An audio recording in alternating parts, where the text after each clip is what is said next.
Player can see the man through walls now. So Birdring's put into a very limited sight line.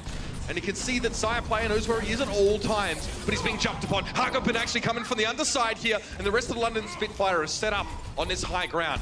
Manaton has to drop down, but his defense matrix is essentially expired, and he will fall. The Spitfire eventually break in. How'd they go down? Well, I think you saw both teams use their Valkyrie. Zebosai actually falls during his... The push starts to come in from London, right? They take real estate over by that mega health pack. You saw Birdring kind of like come up towards the top area where Saebyeolbe was coming in. The Saebyeolbe... Well, Prophet's still hunting for Zebosai in the backline, and Birdring setting up on the point here. Manaton doesn't want to give this McCree any room to work, and Birdring goes down. Awesome Guy leaps upon him. Both tanks from the Mayhem coordinate to dive the McCree, but Awesome Guy is finally felled by the Pulse Bomb of Prophet, and now they're looking for Tvik. The Genji's out of the picture now. Zebosai to fly across. He's discorded. He's down. Prophet's an easy finish off for him. Saebyeolbe throws himself at the point, but the London Spitfire will have their two.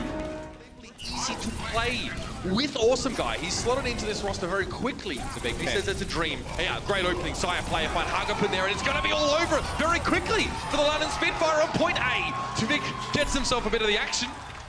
Nicely done. You could see the first pick. Saebyeolbe getting picked off early. The response is the resurrect. They come back in, and then Awesome Guy and Manaton wait until the time is golden for the dive in, and it works beautifully off another pick from Saya. Value there combined with his transcendence. Yeah, they're going to use the self-destruct though from Manaton on the point to clear it out. Just a little bit more percentage. The Florida Mayhem need to close this one in their favor. Saya player takes out Hagopin. That's both supports dead here for London. It's going to be Birdring though with a Dragon Blade. Cuts through two. That's going to be enough by the looks of things. Awesome Guy finally removed from as much of the high ground play is occurring. Saya gets Birdring it again. The Genji struggling to make any sort of inroads against the Florida Mayhem, especially with the flash in play. Hagopin though again. Tvik dashed away from Prophet, and then he gets caught out. Nicely done. Now Prophet doesn't really know how to proceed here. There's only Gesture off to the side. Fury gets demeched, and Prophet's trying to join in the pulse bomb there. Doesn't really amount to too much. Gesture down. Who's going to be on the point for the London Spitfire? The answer is just Fury. Prophet throws himself at her. He's down. The Deadeye was there just as an insurance policy. Kind of been given up in a sense. You can see he gets straight into the cookie jar, man. Immediately. Saebyeolbe with 3 though. What is going on? Yeah, he has to back out. There's nothing he can do here. I mean, Gesture has had to put so much focus on the Saya player that everybody else on the team has been taken out. Okay, well, I understand it. We didn't see that because I don't think anyone would have expected him just to pop off like that. We saw that Gesture was in a position to really do some damage, but one man breaks the Spitfire down with an amazing brace of 3 kills. Tvik again. Pulse bomb shenanigans. Oh, that one field goal pretty hard. Hagopin though, a lot of pressure being put on him with the micro rockets of Fury, enable him to claim Tvik. And no, it won't be the Mayhem getting inside of this situation. That Widow battle, there's so much riding on that one. Birdring wins it again though. Saebyeolbe going down, and it looks like the Spitfire are taking no prisoners here. Manaton de-suited, almost looked like he partly put a scratch on the backline of the Spitfire. And now Prophet can just stretch his legs and lean into the backline, and that'll be an easy cap here. It hasn't been pretty for Birdring in map number 1. You know, Saya players doubled him in eliminations in final blows. Just, you know, a little bit more damage, but when it matters, right? Birdring comes through, able to pick up both kills on that Widowmaker. So is Fury, a self-destruct. Give a couple brief moments of zoning, a chance to take a breath from Manaton as he resuits. Fury's down, he lost his mech to that self-destruct, and Awesome Guy has a primal rage. Someone asked for a riptire, there it is! The hold, it's a draw. Both teams prevent each other from taking point B on the second run around. Now this... Like really, you know, kind of stuck to this corner. We see a lot of teams do this now instead of going to the high ground. You see the fade going in. Really nice plays here from Bidoshin. You see what Moira brings, right? Just the damage and then the ability to just heal numerous people up very fast. And it's very easy to use a Bite of Grass to recharge your healing capacity because Bidoshin is positioned behind his tank line. As you can see, it's not exactly the most aim-intensive ability. Still harder to use than Symmetra's Beam, left click, you know who you are. So, you know, he can set up there, give very good healing at close proximity, and it's tough for Florida to try to jump on top of them when they're definitely going to be out-healed. Yeah, I mean, just that first fight. You say yet is the timing of this coalescence. They're going to use it, just follow it up with their divers, right? Just push it right back onto Florida, put down the damage and the healing.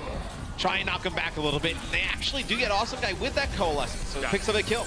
Great pick off. Zebosai, can he get the resurrect? He can. Ryujehong punishes him for that, so we need to see what Awesome Guy can now do while he's lacking a pocket from Zebosai. The answer is not a whole lot. So London spent a whole lot on starting that fight in terms of ultimates, that you sort of coalescence cut across, but they got the first pick. And from there, the rest is history. 4 minutes and 2 seconds on the clock. Be caught out by that one. Here's attack visor now, a little bit hard, but Saebyeolbe's got a great angle to sort of get above that Orisa shield to a degree, and it's sort of forcing Nuss to stay in the underpass. However, doesn't find any kills, and now all 6 players in the Spitfire are able to move forward. The Mayhem have to be very quick to get on the point. They've only got a couple seconds to do so. Manaton's got to run, but the hole actually slowed him down. He couldn't get there in time. Nicely done by Gesture. Florida going to come to them one way or another, just like this, and then they can just sort of counter-dive that. Sound barrier, though, 5 players from the Mayhem get it. Zupe's hanging back as he tends to do, but Vixen now with the Dragon Blade gets 2. Dash through Wuyao will claim the Diva after he was desuited, and they're just going to mosey on back to the point. Prophet is down there in that left-hand corner. Zupe knows it, though, and Tvik is not going to let him get back through. Prophet knows that he has to circle all the way around and use his last blink to get on the point and try and stall it out. But no, you can see he skirts past. He was the second too late. To their own players after the dive from Florida comes on through. Just a much different playstyle that didn't really work out for them when they tried it a little bit early on. And they're so good on their dives. And like, Awesome Guy can be a lightning rod for damage and die, and the Mayhem can still win a fight outright. That's so big, Manaton, you filthy man! Nuss and Birdring, quite often, you're going to see them sitting in that underpass. If you're sailing to the back line, we actually have seen a Valkyrie forced out of Nuss at least. Transcendence for Zenyatta's are both in play, but Wuyao gets desuited here, so there's not going to be any defense matrix in play, and Saebyeolbe takes down Nuss. That's because there was no Diva mech there. Great response from Saebyeolbe. Pulls the Deadite just the right time, and he's got 3. The McCree now starting to get his farming simulator on. 4 for Saebyeolbe in this fight. Awesome Guy at least gets involved in some of the fighting, and where are the reinforcements going to come from for the Spitfire? From the backside, but Ocean's barely there. Nuss leaps upon it. There's not going to be any reinforcements, and the Mayhem get it done. It was a horrible start to the fight, man. Going to be the most vulnerable, so expect him to fall. Yes, he always had his coalescence. Tvik on the Doomfist takes a huge chunk of damage before he even gets to the point, and it's all much ado about nothing, really, from him there. As he goes for the combo. Looks flashy, doesn't really get too much done. That will be it. Florida Mayhem we'll get 2 ticks in all fairness. Mayhem here set up with a Genji Tracer defense, or a dive defense essentially. You can see, yeah, they want to bring the party to the Spitfire. I like this look against London. Take the initiative away from them, but it's kind of backfired, man. They've thrown themselves in, they go for it. It's a gambit, it doesn't pay off. Yeah, I know, the 4 players for Florida go to the point, and then they just leave the supports in the back with Birdring, and he's able to take out one, get the other low enough to where they can't do anything. London, they'll stand on the point. They'll take in their favor, and they'll take map number 2. Great map. Really, Tvik can see it, so he's just radioing that back, but Saebyeolbe couldn't see it. One shot with the Peacemaker, though, could have kept him alive. I find that interesting. He is brought back to life, but Tvik falls to just the bear trap damage from Prophet. So he must have been very low, and he would have been backing away. Saebyeolbe caught up, taken down. The Mayhem, that Riptire just sort of broke them apart. Zupe is having a sick round. His 3rd final blow. Say H like that. Gesture. Oh no, he's overshot! What have you done? He does get knocked away by Awesome Guy, so he gets a little bit of extra distance away from that, so it's not his fault. We'll give him that. But he can't be resurrected back into this fight because he died via environmental means. Tvik falls down. That was to the resuit animation of Fury there. He died because he got too close to a Diva that was resuiting. That's quite funny. So Fury managed to get a free kill in that regard. The Spitfire are falling apart in this fight. They got it! They got the round! Could have used the hold. I think it was on cooldown while that was happening. Awesome Guys to back away, put the shield right in the corner. You know, he's playing a little bit more defensively now and Manaton discorded. Tvik found Bidosin after his return to the fight here, but look who's coming around the backside. It's a Junkrat, Saebyeolbe, and Zupe get knocked up, and one is down. It's so filthy. Prophet gets himself too. The mad scientist that he is. And our Awesome Guy is going to be surrounded. Unfortunately, the shield is only unidirectional, and he can get behind it. The classic jump to go back to spawn. It's frustrating, but that's what it's like playing against a team like the Spitfire. Prophet. Dude, this guy. Zeba and Zupe are going to have nightmares about Prophet. Yes. I mean, he has just been all over them today. Just every time they try and push on through, you know, Zupe on the Zed.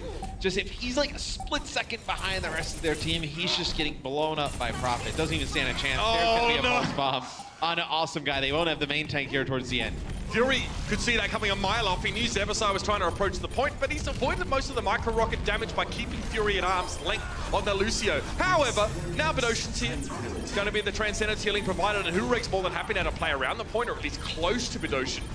There's so much healing, it can't be damaged through it. 99-0 here.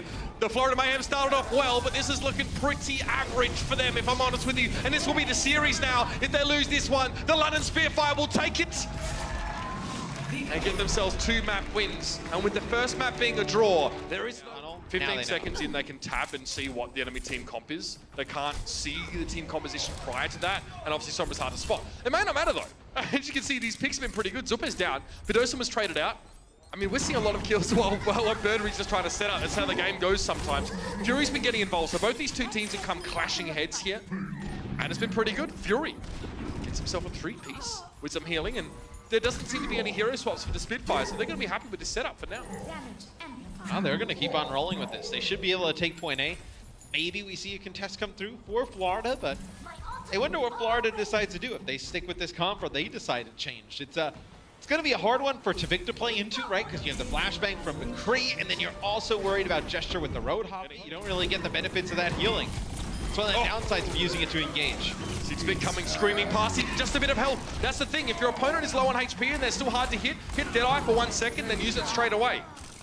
You know, the time it takes for that to channel is based on the amount of remaining health you're targeting. Yep. It does not matter. He's having himself an insane day of play here against Florida. Florida getting dragged out of Route 66 by their beards, and if you look at Tavik, that's hard to do, but trust me, he's doing it. Manatin's going to get desuited here. The rest of the Florida Mayhem have to back away and try and go 1 by 1. Manatin faces the brunt of 5 players' damage. I hear an infra sight. That was coming from Birdring, so it's going to be very easy for him to see where the rest of the Florida Mayhem are coming from now. It's going to be trickier for the boys in red and yellow to stall out this one properly. Yeah, Birdring picks him off. That's it. I mean, honestly, guys, I like yelling as much as the next person, but... It'll be Valkyrie used here by Zebo. It's also going to be infra sight used. Oh, nice Saya player. Nice stick there from Tavik. That probably seals away point A. Yeah, Gesture had only about 20 HP left, but that was a clean kill on Nuss, who was going to... Just position that camera. Yeah, great camera angle there. Prophet found Zupe. This is over. He was in such a good position. Both supports for the Florida Mayhem are missing. Can they squeeze this across the line? Bidosum has been taken down, so at least the Zenyatta count is zero for both teams for the time being. Prophet finds his third for the fight, though. Manatin tries to jump in. It's a self-destruct on the point. Awesome guy. Can't do much but try his interpretation of like a half dab, but more throwing his hands around.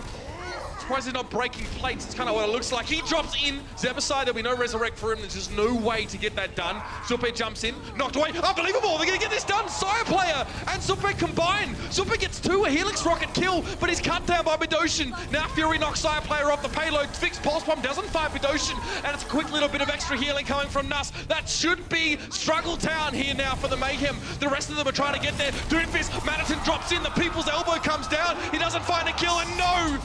It won't be enough, and he can see the release. Check out our website at actionesports.com to stay up to date on the latest matches, highlights, and more. From scores, match history, and specific game info, we've got you covered for all things Overwatch esports.